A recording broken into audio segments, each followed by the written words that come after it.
As I told you at the beginning, when Christ was crucified, there were two crooks on either side of him.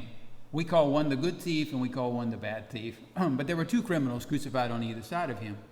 And above their heads there would have been a sign which was their sentence, why they were crucified by the Romans. We don't know what the signs read, but there would have been two of them. May I ask you a question? Throughout the entire lives of those two criminals who were crucified on either side of Christ, what was king in their life? You get two criminals, and they're crucified, one on either side of Christ. What was king in their life? Crime, murder, theft, violence. That was king in their life. It owned them. It owned them. But you know what is the most marvelous story? Is one of those crooks. He even stole heaven. The guy was really good. He was really a good thief. Because as he's about to die, he looks over at Christ. And I wrote down these beautiful words.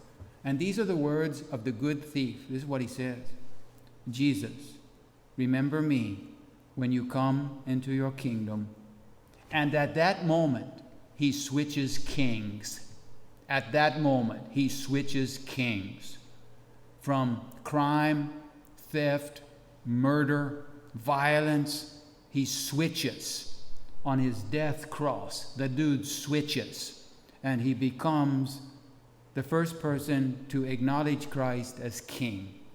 Jesus, remember me when you come into your kingdom. And Jesus answers him back, today you will be with me in paradise. In paradise.